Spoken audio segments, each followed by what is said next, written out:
Hello everyone, welcome to the Material Science MIG 300. This is chapter 9. In this video I'm going to discuss the phase transformation. So what is a phase transform or phase transformation? It is simply the change in the phase of the material upon altering or changing the temperature of the material. This is basically how we are going to change or normally change the phase of the material. What does it mean, a phase of a material? The phase of the material, it could be the state of the material. Is it solid?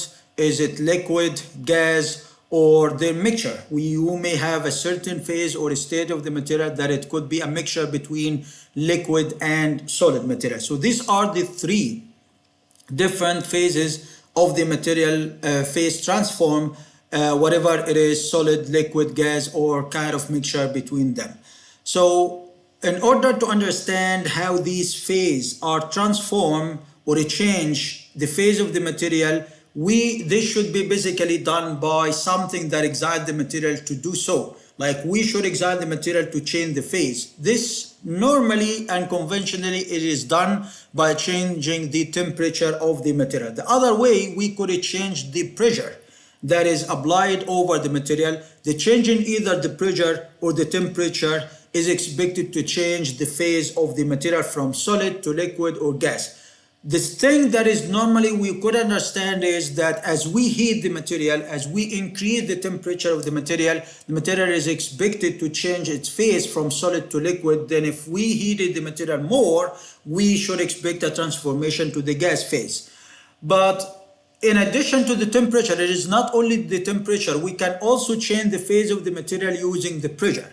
By changing the pressure, we could also change the phase of the material between solid, liquid, or gas. Another thing with some advanced material, and this is some part of my research, for example, that we could also change the phase of the material by the severe confinement of the material in a nanostructure, like in a nanotube. So one of the things that we observed upon confining a water, for example, as a liquid, in a nanotube, the water would morph or change the phase into a solid or even gas that could be found as a mixture inside the nanotube without any changes in the pressure or the temperature. It means that there are some other factors that we could use in order to change the phase of the material. It is not just the temperature, it is not just the pressure, but there are some other mechanisms that we can use also to change the phase of the material.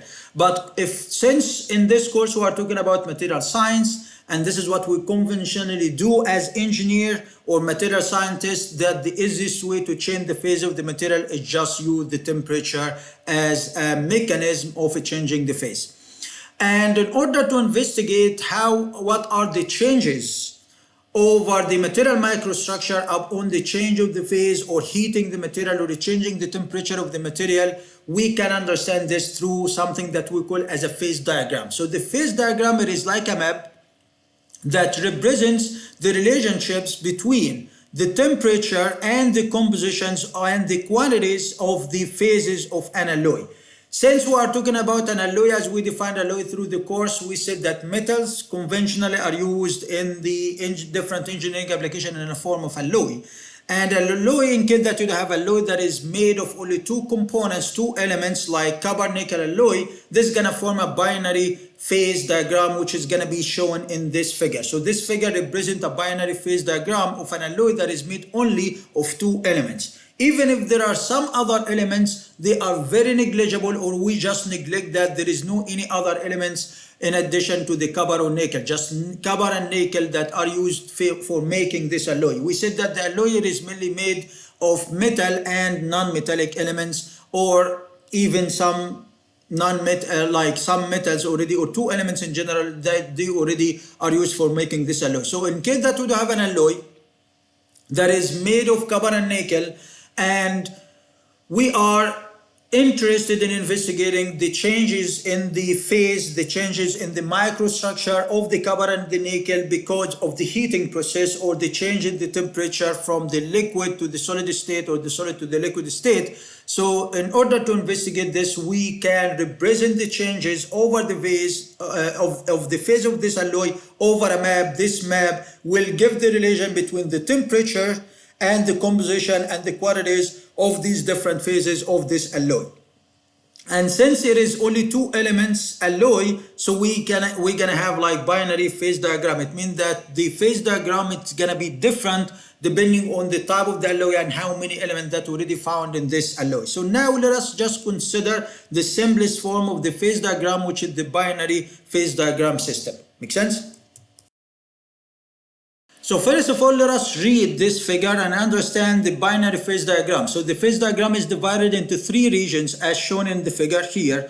One region which is located above all of these two curves, and there is another region which is already confined or squeezed between these two curves or these two lines, and underneath these two curves there is another third region. So this is like region 1, and we do have region 2 which is located between these two curves, and region 3 which is going to be outside this or under these two curves. Make sense? So it is divided into three regions. Thus the material exhibits three different phases of the material phase change or transformation between these two regions. In region 1, the material, it will be completely liquid. So if you pick any points here, every one of these points, by the way, it represents a different alloy. Every one of these points, it represents a different alloy at a different temperature. So you can imagine how many materials that we can drive or study from this phase diagram. It is infinite. There are lots of materials, and because as I said, every single point, if you choose a point, this point indicates a specific alloy at a specific temperature. If you change the point, you are talking about a different alloy, another alloy. It is still copper and nickel alloy. It is still copper and nickel. It is an alloy that is made of copper and nickel, but the composition of the copper, the percent of the nickel inside the material microstructure is going to be different. If we change the point, even if we change the temperature, the phase is going to change. So what does it mean? It means that every single point here, every single point, it depends on the composition of the copper and the nickel within this alloy, how much is the percent of the copper, the weight percent of the copper and the nickel within this alloy. This is one thing. Another thing, it depends on the temperature. So every single point represents another alloy, a different alloy at different temperature. So there are lots of alloys here that we can drive and understand their phase transformation from this binary phase diagram. Make sense? So any alloy at a certain temperature that make or allow us to pick a point within this region 1. Region 1 here, we start from this line and going up. Within this region 1, the alloy will be completely 100% liquid. There is no single solid part that could be found inside this material microstructure. You have an alloy, as long as the point it is located with the liquid region, this indicates that it is 100% liquid. It has been completely melted. And as you can see, if we're going to read this figure, over this horizontal axis, we do have the composition of the weight percent of nickel. Where the nickel here, it is 0%. At the case that the nickel is 0%, it means that we're going to have 100% of copper. Because as I said, this is an alloy that is made only of two elements. Every element will have a certain fraction, but the condition is that the sum of the weight percents of the two elements, it should be 100. Like the sum of the weight fractions or percent of the two elements, it should be 100. So in case that you do have the nickel, it is 0%, it means that the copper or the material will be entirely pure copper. There is no nickel at all, so it will be 100% copper. And in case that it is 20% of nickel, it means that it's gonna be automatically 80% will be of the copper. In case that it is 40% of nickel, automatically it will be 60% of copper. It means that at this alloy, at 40% with 40% of nickel, this indicates that you have an alloy. This alloy has 40% nickel and 60% copper. And in case that we have the 60, so it means that we're going to have 60% of nickel and 40% of copper all the way till the end. So at the end, we're going to have 100% nickel. It means that we're going to have a pure metal of nickel or a pure material of nickel, and there is zero copper. There is no copper inside the material microstructure at all. It means that it's going to be pure nickel. Make sense? So this is simply what does it mean, the composition, and this what represents the horizontal axis as shown here. Make sense? And over these vertical axes like this one, this is the temperature but in degrees Celsius, and this is the temperature but in degrees Fahrenheit. So this is the temperature, for example, at 1000 degrees Celsius or at 1200. So these are different temperatures of the alloy. So for example, let us choose an alloy. If we try to draw a line, no matter what is this line, just any random line, this line represents the different phases of a specific alloy. If, as you can see, this line kind of intersects with at the percent of nickel is gonna be 30%. So what does it mean? It means that this line represents an alloy that is 30% of nickel and 70% of copper. So this is just one specific alloy.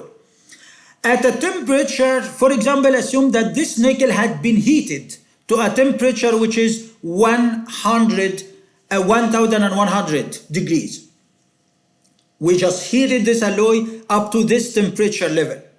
So within this region number 3, the material, it should be alpha. Alpha indicate a solid state. So this alpha phase, it is a specific solid state that depend on the solid structure. So it will be solid state. It means that at this temperature, the material will be still completely solid. There is zero liquid inside the material microstructure. How about if we decided to heat the material more? As we heat further, definitely the material will start to transform from the liquid state, from the solid state to the liquid state. But the question is, does the material is going to transform from the 100% solid directly to 100% liquid at one specific shot, like at one shot, one temperature, a quick transformation from the solid to the liquid state directly? No. Since we are talking about an alloy, the nickel, it has a melting temperature that is different than the melting temperature of the copper. So because of the difference in the melting temperatures, we are not expecting that the material is going to transform from the solid state to a complete liquid state directly at a specific temperature level, but instead is going to have a transformation range. And this is what is already seen in the middle region. This is in region number 2. This is the mixture of liquid and solid. It means that the material will start the transformation from the solid to the liquid, but not entirely will be liquid at once. Instead, there are some liquid that is going to form inside the material structure, and there should be some other solid parts that will be still inside the material microstructure. And as we further gonna keep on increasing the temperature, the material will be start the transformation to the 100% liquid as we heat the temperature to bring the material into region 1. So in case that this alloy is located with region 1, we heat it, for example, up to 1400. It means that we are pretty sure that we're going to be located in the region 1. So at this temperature level, this alloy will be 100% liquid. This alloy at this temperature level will be 100% liquid. There is no one single particle that is solid inside the material microstructure. But at 1100 degrees, the material will be 100% solid. There is no liquid. But for example, at 1200, which is between, some parts of the material microstructure will be liquid, some other parts will be solid. So that's why we have 3 regions that describe the different phases of the material as we are going to change the temperature, whatever, increasing the temperature or decreasing the temperature. One region, which is the liquid phase. Liquid phase, it is homogeneous, which is region 1. It is homogeneous liquid, 100% liquid solution, composed of both copper and nickel. So it will be 100% liquid, but it is a still composition of copper and nickel. And the alpha phase, which is the solid phase, it is substitutional solid solution of copper and nickel with FCC crystal structure. In case that the crystal structure, but anyway, you could understand it alpha, it means it is a solid phase. It is one of the forms because we do have alpha and beta and gamma, different phases of the solid. We may have a solid with an FCC crystal structure, we may have a solid with a BCC crystal structure, Also, the alloy here, it is made by substitution in solid solution. It could be interstitial solid solution as we discussed in chapter 4. So the change in the way of forming the alloy, whatever it is, substitutional solid solution or interstitial solid solution, also the crystal structure, it could change the type of the phase of the solid. It could be alpha or gamma or any other phase. But here, for the case of copper nickel alloy, we're gonna have the solid phase will be alpha, which indicates alpha solid phase indicate that we have a substitution solid solution of copper and nickel with FCC crystal structure. Within the region 3 or the middle region here, which is located between these two lines, this is the alpha plus liquid, which is alpha plus L, which is the solid plus liquid phase, which is going to be solid liquid mixture of the alloy as I mentioned. Make sense? So this is, here we just understand what is this figure and what it indicates for. Another thing that you should understand about this figure is the liquidus line and the solidus line, which is this line, which gives the transformation between the 100% alpha phase or the solid phase of the material to the liquid solid mixture is going to be known as the solidus line. We basically give it a name as solidus line, and the liquidus line on the other side, it is the one that distinguishes the 100% or the full homogeneous liquid phase from the mixture phase of liquid and solid. So the liquidus line is the line that separates the liquid phase from the liquid or solid liquid mixture in a phase diagram, but the solidus line is the line that separates the solid phase from the solid liquid mixture in a phase diagram. Make sense? Another thing that you should understand here is just to distinguish between the melting process of an alloy and the melting process of a pure metal or a pure element. Here we are talking about a copper nickel alloy. When you try to melt an alloy, melt it means that you're gonna convert the phase of the alloy from the solid state to the liquid state. As I mentioned, the transformation or the melting process, it should have like intermediate region or a transformation. It means that there is no direct transform from the liquid to from the solid to the liquid directly. It means that we should move through another phase that would involve having a microstructure of a mixture of solid and liquid all together till we're gonna transform completely to the liquid state. This can be clearly understood by tracking the melting process of an alloy and comparing this to a pure metal like copper or nickel. So for example, if we choose this alloy like the 30% nickel and 70% of copper, as I mentioned, as we're gonna keep on increasing the temperature, we still have solid state up to this point. Up to this point that belong to the solidus line, this is the initiation of forming the first liquid phase. The first point or the first part of the material microstructure that is going to show some liquid, it will be initiated once we reach or approach this temperature over this line. Then as we go further, the liquid fraction will gonna keep on increasing, but we still having a solid phase. So we start just the initiation of forming a liquid phase with a small fraction will be shown over this point, which will be the intersect of the alloy line and the solidus line. Then as we go further inside the second region, as we heat more, the liquid fraction will be gonna keep on increasing and the solid fraction will gonna keep on decreasing, but there is still a mixture. There is still liquid and solid, both are found inside the material microstructure till that point. Up to this point, we still have also a small fraction of the solid, and this is the last solid part at this temperature, and the highest fraction definitely is gonna be the liquid. Once we heat further and move within the region 1, the liquid region, we're gonna convert the material completely into liquid. So now the material or the alloy will be completely converted into liquid. This is how the melting process of an alloy is performed or how it is carried out. But let us compare this to the case that in case that you have a pure metal or a pure element, like pure material like the copper. We said that if we draw a line, let us draw this line which is directly coinciding to this vertical line axis. which is already located at the 0% of nickel. So this alloy, if we decided to deal with it like it is alloy, so you're gonna have 0% of nickel and 100% of copper, as we agreed, right? So what does it mean? It means that you are talking about pure metal. So for the case that you have a pure metal, like in this case, and let us track the phase transform by heating the material or the melting process. So we're gonna start by heating the material. The temperature is going to increase. We're still in the solid phase. There is no liquid yet till we reach up to this point. At this point, as you can see, there is only one single point. This is the last point that the material will show any solid phase inside its material microstructure. And if we heated the temperature just 1 degree further, the material will be suddenly and completely converted into liquid. So that's why we can define 1085 degrees at the melting point or the melting temperature. So what does it mean in case that you do have a pure metal?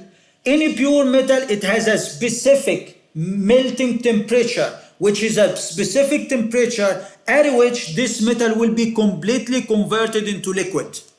It will be converted or transformed from the solid state to the liquid state, and this transformation is going to be existing exactly at this specific temperature, which is 1085 for pure copper. If we heated the copper up to 1084, it's going to be completely solid. Up to 1085 or 86, it's going to be completely 100% liquid. So the transformation from solid to liquid is going to take place at a specific temperature, and it will be suddenly happening once we heat the material. And as we heat further, we're going to end up with a liquid state. This is how the melting process of a pure metal. So that's why the pure metal has a melting temperature.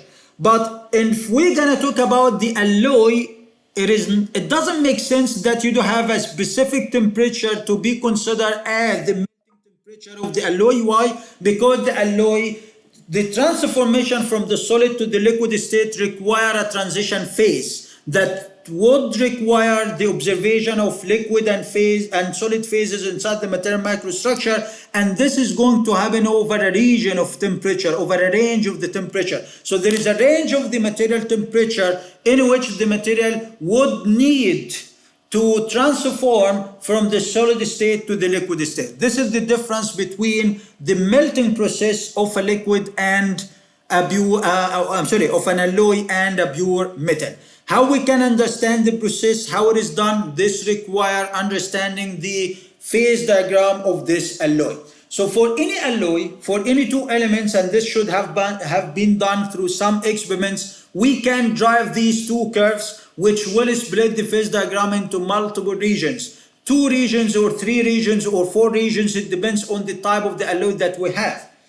We may have alloys with more than 2 elements, but this phase diagram is just for a binary phase diagram for a binary system of alloy that it is composed of only of 2 elements. Make sense? So as we understood this phase diagram of the binary system, let us consider this example that we are interested in determining the phase composition. The phase composition is different than the alloy or the material composition in terms of the elements. Of 35% of nickel, 65% of copper alloy at this temperature, which is 1250 degrees. So what does it mean, a phase composition? It means that you are required when you will be asked about reporting the phase or determining the phase composition, you are required to mention what is the fraction or the composition of the liquid inside the material microstructure at this temperature of this alloy, and the fraction or the percent of the solid phase inside the material microstructure at this temperature and for this alloy. So this is what does it mean, the phase composition. Phase composition, it means just to mention the percent of the liquid, the percent of the copper inside, percent of the liquid and the solid inside the material microstructure at this specific temperature.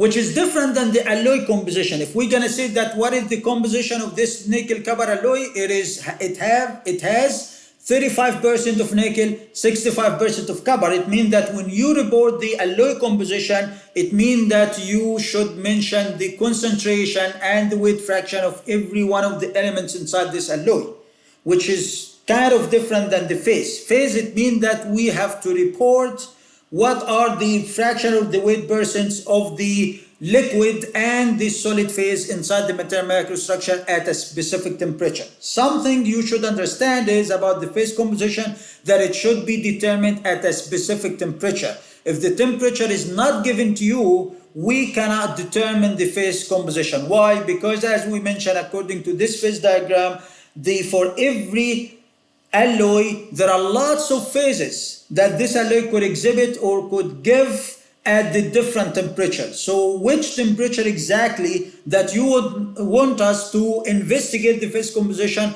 As I mentioned, the temperature should be given. So as given here, it is required for this nickel copper alloy, and this is its phase diagram, which is going to be the same, typically the same phase diagram that we just explained here. The same phase diagram of this copper nickel alloy at a temperature of 1250, which is going to be this value. This is 1250. So what would be the composition? Simply, and if you're going to see here, your objective, if the composition that is 35% of nickel and the 65% of copper. So what we're going to do, simply if you're going to draw at the 35% of nickel, remember that this is the nickel concentration, composition of nickel as a weight percent. So is it 20, 30, 35? It should be kind of between, like this line. If you're going to draw a vertical line, just to draw the line, this is the alloy line.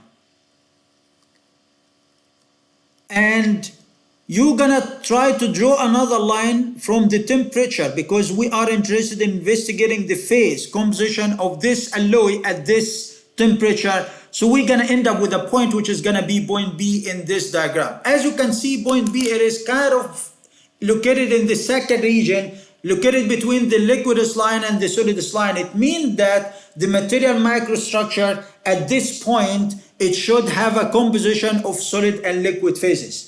So the question is, how much is the liquid inside the material microstructure? How much is the solid inside the material microstructure? This is what we are interested or required to determine or calculate. But for example, for the same alloy, at 1400 degrees, if you're gonna draw at this temperature, we're gonna end up with a point here. Definitely this point, it is clearly that it is seen in the liquid region. So without any calculation, intuitively, the phase composition of this 35% nickel, 65% copper alloy will be 100% liquid and 0% solid. It means that there is no solid, it will be completely liquid at this temperature. But at the 1250 degrees, this material will be mixture between liquid and solid. How much of liquid, how much of solid, what is the weight concentration of the liquid and the solid inside the material microstructure? This is what we need to calculate. So in order, and this is what is required, just to determine the phase composition of this alloy at this temperature.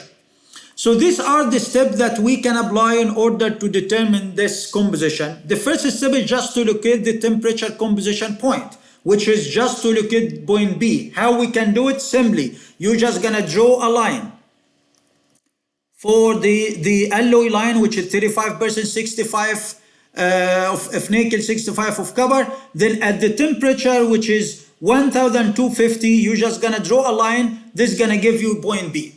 This is the first step, just to locate the point and make sure that is it located in the solid or the liquid or in the mixture region. In many of the cases, definitely it will be located in the mixture region as already given here. Then you're gonna draw a horizontal line from this point. You're just gonna draw a horizontal line from this point. This line is going to intersect these two lines, the solidus line in a point and the liquidus line in another point. So this is the second step, just to draw a line from this point that you located, which is the temperature composition point. Then find the intersections with the liquidus and solidus lines for this horizontal line. Then you're just gonna drop down as already shown here in this graph. So this is point B. I just draw a line and I've located one point over the liquidus line, another point over the solidus line. Then from the solidus line, you're gonna define the concentration of the nickel, how much it is, and the concentration of the nickel over from the other point, how much it is. From this point of view, drop down and you find the concentration of the nickel. This is gonna give C alpha. We agreed that alpha, this indicates the solid phase, and this is gonna give you the concentration of the composition of the nickel within this point, for this point within the solid phase. But for this point, this is gonna give you the concentration of the nickel within the liquid phase of the material at this point, which is going to be Cl. L stands for liquid, alpha stands for the alpha solid phase. Make sense? And this is for the fourth step. It's just to determine the element compositions at the intersection points Cl and C alpha. From this figure, according to what we have here, how much is approximately should be C alpha? If this is 40 and this is 50, we could say that alpha, it is approximately 43 as a nickel. So this is the percent of the nickel. If the nickel it is 43%, how much it should be the copper? If you subtract, as we said, since we are talking about binary alloy, it means that it consists of only two elements. So definitely the copper, the sum of the copper concentration and the nickel concentration should be at any point, whatever it is, should be 100. So at this point, as long as we do have 43% of nickel, how much we should have for the copper? If you subtract 100 negative 43, this is gonna give us 57% is gonna be for the copper. And this is the first thing that you're gonna do for find the elements compositions at the intersection points for the C alpha and Cl. So this is what we found for alpha. For this point, we're gonna have 43% of nickel, 57% of copper. The same thing, do the same for the other point. At the other point, the liquid, if this is 30 and this is 40, so this is gonna be like around 32, right, for the nickel. So this is gonna be like 32% of the nickel. So if you subtracted 100 negative 32 of nickel, you're gonna end up with 68%, but for the copper. It means that the alloy at this point will be 32% nickel and 68% of copper. And this is for step 4, just to find these concentrations, which are Cl, C alpha. In the meanwhile, C0 definitely is known. C0, it is the 35% of nickel and 65% of copper, which are the weights of the alloy as already given. This is the original alloy. So C0 here indicates the compositions of the two elements within this alloy as already given, which is 35 nickel and 65 copper. But your objective then is just to find C alpha and Cl from the intersection points with this horizontal line that you're gonna draw from the composition temperature point that you're gonna locate for this alloy at this temperature as given here. Then in the fifth step, your objective is just to calculate the weight percent of the two phases of the same element. So for example, you're gonna choose any one of the elements like the nickel, for example, and you're just gonna calculate the weight percent of the liquid. As I said, we are interested in investigating or knowing how much of liquid, how much of solid is located inside the material microstructure at this temperature of this alloy. So how much of liquid? This can be calculated by the C alpha, which is the concentration of the solid phase of one of the elements, negative the concentration of the same element of the original concentration of the alloy, divided by the concentration of the solid phase, negative the concentration of the liquid phase times 100. If you did the calculation, you're gonna end up with the weight percent as a concentration of the liquid inside the material microstructure at this temperature.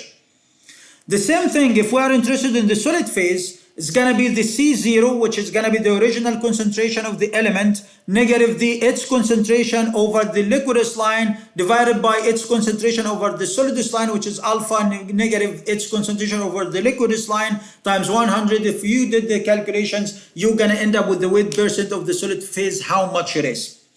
To explain it further, let us consider the same alloy, which is 35%. So this is the general procedure that we have here. And let us apply it for what we have. If we calculate it, as we mentioned, that at this point, the concentration of the nickel, which is C alpha nickel, it is 43%. As we determined it, it's 43% of the nickel, C alpha. Negative the concentration of the nickel. First, you can choose any one of the elements. Let us start with the nickel. To calculate these weights, we already applied all of this step. We draw a line. We got the point, we draw horizontal point line, we got two intersections, we drop down, we got the concentrations. The C alpha, C0, CL, we already found these values. Make sense? So for the nickel, let us just focus on the nickel. C0 for the nickel has given it 35%. And the C alpha for the nickel from the figure, we got it by 43%. But the C liquid for the nickel, we got it from the figure at 32%. Agree? This is what we just explained. Your objective then is just to plug this data into these two expressions to find the percent weight of the liquid and the solid phase for the nickel. Just using the concentrations of the nickel. So the concentration of the nickel of the solid phase, to calculate the weight percent of the liquid, you should plug here the solid phase, which is 43, negative the concentration, the original concentration of the nickel in the alloy, which is 35%, divided by the concentration of the solid phase, which is 43, negative the liquid, which is 32. Times 100, this is going to give us 72.7% of liquid. So what does it mean? It means that at this point, this alloy will contain 72.7% of liquid. How about the solid phase? We can directly determine the solid phase by subtracting the 72.7 out of the 100. This is going to give us directly the 27.3. But even if we repeated the calculation for the solid state using the other, since we are talking about a binary system and we're going to have only two phases inside the material microstructure, either liquid or solid. There is no further any other phases. It is only either liquid or solid. So in that case, we're going to end up directly, we can subtract from the 100, or we can repeat the process, but for the solid phase. So we're going to have the original concentration of the nickel in the alloy, which is 35%, negative the liquid concentration of the nickel, which is 32%, and divide by the same denominator, which is going to be the 43 negative the 32. This times 100, this is going to give us 27.3. Even as I mentioned, to make sure that our calculation makes sense for this binary system, the sum of these two numbers should give us the 100, and this is true. So this means that for this alloy, once it is heated to 1250 degrees, it will exhibit, its microstructure will contain 72.7% of liquid and 27.3% of solid. This is how we determine the phase composition based on the nickel. The question is, how about if we decided to do the calculation, but instead of choosing the concentration of the nickel, we can choose the concentration of the copper? Are we gonna get the same values? Yes, since this is a binary system. So for example, what should be the original concentration of the copper in the alloy? It is 65% as given. And the concentration of the solid phase in the copper, which is C alpha for the copper, we already got it by 57% for the copper here. So it's going to be 57% for the copper. And the liquid phase, the Cl for the copper, we already got it by 68% for the copper. So it is 68%. Then plug this data into the same expression. So the solid phase of the copper, we got it by 57, negative the original phase, which is 65, divided by the solid 57 negative the liquid phase, 68 times 100, this is going to give us also 72.7%, the exact same value for the liquid phase of the copper inside the material microstructure. This indicates that this alloy will contain 72.7% of liquid inside its microstructure at this temperature. The same thing if we have done the calculation for the solid, or we directly subtract from the 100, we're going to end up with the 27.3%. This indicates, as I mentioned in general, that for a binary system, that is fine that you choose any one of the two elements. You consider the concentrations of any one of the two elements to do the calculation for the phase composition of the alloy at a certain temperature. Any one of the two elements, it is fine. At the end, you're going to end up with the same results, as long as we are talking about a binary system or an alloy that is made of only two elements. But in case that the alloy is made of more than two elements, there are some other options that could show up. And in that case, because we probably could have a liquid and different phases of the solid. We may have alpha phase of solid, and we may have another phase of the solid like gamma phase, like the case of steel. But this part we are not going to cover it here, but now we just focus over a binary system. For the binary system or alloy that is made of two elements, that is fine to choose any one of the two elements to calculate the concentration or the composition of the phase of this alloy at this temperature. Then we can end up, based on this calculation, we're gonna say that the microstructure of the nickel copper alloy, it contains 72.7% of liquid phase and 27.3% of solid phase inside its microstructure, indicating what is happening to the phase transformation of this alloy at this temperature. Make sense? So now let us consider this example of the development of the microstructure during the equilibrium solidification of this alloy of 35% weight of nickel and 65% of copper alloy. Like think of it like we have heated already the material, and the material has been, this alloy which is with 35% of nickel, 65% of copper, had been heated already, and it had been converted into liquid state.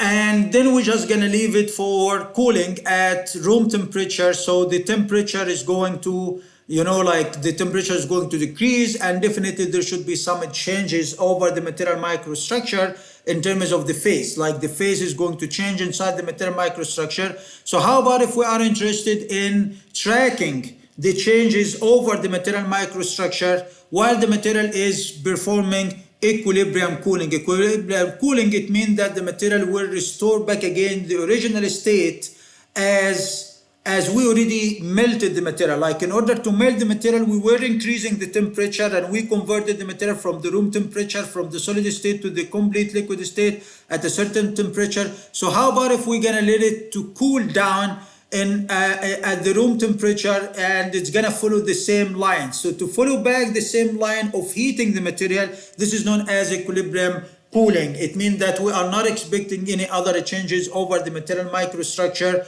It means that we just gotta still sticking to the same line of the alloy. So it is required in this example to schematically represent the development or track the changes in the material microstructure in terms of the phase composition during the equilibrium solidification of 35% of nickel, 65% of copper alloy. So it means that we're gonna cool it down. Equilibrium cooling or equilibrium solidification, it means that we start from a high temperature and it will cool down to the room temperature. So what are the changes over the material microstructure? So let us choose some points, and this is what you're gonna do. The first step is just to draw the line, the alloy line, which is 35%, 65% of copper. So it's gonna be this line. This is the 35% of nickel. Draw a vertical line, and then over this line you're gonna locate different points. One of the point, definitely you're gonna locate any point that belong to the liquid state. Then you're gonna locate another point that located in the solid state or the solid region. Then you're gonna locate 3 points. One point will be over the liquidus line, another point that is over the solidus line, and any point that is between the this point B and point D. So just look at 5 points in total, like A, B, C, D, and E points. And then your objective is just to schematically represent and explain what are the compositions of these and the changes over the material microstructure between these 5 different points. As we said, every single point, it indicates an alloy at a certain temperature and it indicates a different material microstructure. So if we start with point A, the material at this temperature, which is going to be around 1300 degrees, this material at point A will be completely liquid, as we agreed, right? Why? Because there is no solid phase that we should expect at this point. It is completely located in the liquid region. So the microstructure is homogeneous liquid solid solution. It is liquid solution, not solid solution. It is a homogeneous liquid solution, completely 100% liquid with 35% of nickel and 65% of copper, which is the same alloy. It means that we're still gonna have the same composition of the alloy in terms of nickel and copper, and the liquid, the alloy, it will be completely liquid at point A, and this is the start. But at point B, as it cools down or the temperature decreases till we reach point B, which is located over the liquidus, we should expect the initiation of forming any solid phase inside the material microstructure. So there should be some small particles, some molecules of the material microstructure will be solidified and it will agglomerate together to form small particles, solid particles inside the material microstructure of alpha phase. So we are expecting solid particles inside the material microstructure. In the meanwhile, we are expecting liquid particles, or the majority of the material microstructure will be liquid. But the question is, what is the fraction of the nickel and the copper in the liquid phase? And what is the fraction of the composition of the nickel and the copper in the solid phase? This is something that we have to mention in order to understand the composition of the material microstructure at this point B. In order to do it, you're going to draw from point B a horizontal line that is going to intersect with both the liquidus line and the solidus line. Definitely, since this point B is already over the liquidus line, there should be another point which is located over the solidus line, which is that point. Then your objective is just to find the composition of the nickel and the copper at this point, and the composition of copper and nickel at that point. We should expect that the composition of the nickel and the copper, the composition of nickel and copper at point B, it should be 35% of nickel and 65% of copper. Why? Because simply we are not changing at this point. We still have the composition of the nickel at 35%, which indicates 65% of copper. But how about this point? At this point, we're gonna find, if we drop down, we're gonna approximately find that the composition of the nickel, it is 64 nickel. 64 nickel, it means that we're gonna have 54 of copper. So the composition of the nickel and the copper at that point, it will be 64 of nickel, 54 of copper. Make sense? Then your objective is just to explain how much of nickel that we should expect inside the liquid, how much of copper that we should expect in the liquid. The same thing, how much of nickel and copper that we should expect in the solid. So the liquid, the composition of the liquid, we can get it from that point that located over the liquidus line, but the composition of the solid, that we can get it from the point that located over the solidus line. So again, in order to understand or determine the composition in terms of elements, the element composition of the liquid phase or the solid phase, your objective is just to determine the composition of the alloy at these 2 points. The point that is located over the solid liquidus line, this is going to give you the composition of the liquid. And the other point that is located over the solidus line is going to give you the composition of the solid. So what we can mention that at point B, we're going to have solid liquid mixture. As we said, this is the initiation of forming any solid phase. It means that at point B, we should expect some solid particles inside the material microstructure, but with a very few fractions inside the material microstructure. That is fine, but there should be some solid particle there. So the liquid solution or the solid liquid part will contain to find the composition of the liquid part, you should observe the composition of the nickel and the copper over that point, which is point B. The nickel is 35%, the copper is 65%. It means that the liquid solution contains 35% of nickel and 65% of copper. This is the liquid, the composition of the liquid. While the solid phase, it will contain 64% of nickel and 54% of copper. So this is the composition of the solid and the alpha phase and the liquid phase inside the metal microstructure. So again, at point B, we should expect that the material microstructure is going to be a mixture of both solid and liquid mixture. What is the composition of the liquid? How much is the weight percent of the nickel and copper inside the liquid? From that point, we're going to find the composition of nickel is 35%, which indicate a copper of 65%. So this means that the liquid solution inside the material microstructure, it contains 35% of nickel and 65% of copper. While on the other side, from the other point, we got that the concentration of the solid phase inside the metal microstructure, which is alpha phase, contains 65% of nickel and 54% of copper. Now let us choose another point like at point B. And in order to correctly determine the composition, it is better if you can choose it at a specific temperature. So for example, let us choose point C at the temperature 1250 degrees. So at this temperature, which it should be 1250 degrees, if you draw a horizontal line, you're going to end up with point C. If you draw a line, horizontal line from point C, you're going to intersect with the liquidus line at a point, and you're going to intersect with the solidus line at another point. So from the point that is located over the liquidus line, you can determine the composition of the liquid phase inside the material microstructure. And from the point that is located over the solidus line, you can determine the composition of the alloy for the solid phase or inside the material microstructure. Because at point C, we are expecting more solid that is going to form, and the concentration or the percent of the liquid is going to decrease, but the solid fraction is going to increase. It means that more coarse particles, the size of the solid particles inside the material microstructure is going to increase. More particles will agglomerate, will be collected to form more solid phase inside the material microstructure. Still the same question. How much is the concentration of the nickel and the copper in the liquid? How much is the concentration of the nickel and copper in the solid phase at this temperature? So at this point B, at this temperature C, at this temperature, we still gonna have solid liquid mixture, but the concentrations of these two elements will be different in the liquid and the solid phase. In the liquid phase, we can determine the concentration from the point that is located over the liquidus line, which indicate if you drop down, you're gonna find that the percent of the nickel is 32, which indicates 68 as copper. But on the other side, we got 43% of nickel over this point, which indicate the nickel will be 57 as copper. So at this point, the concentration of the nickel is 43, the copper it will be 57.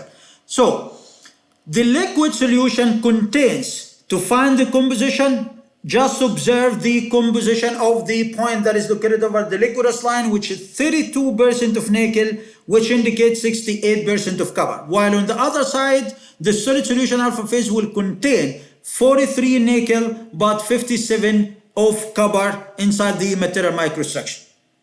Then if we drop down further, cool down the material up to we reach point D. So at point D, as we go down further, even between B and C and D, the size or the fraction of the solid phase inside the material microstructure, it will gonna keep on increasing. It will be maximum here, in the meanwhile, as the solid increase, the liquid is going to decrease to be minimum here. So at this point D, this is the last fraction of the material microstructure that would observe any or indicate any liquid inside the material microstructure.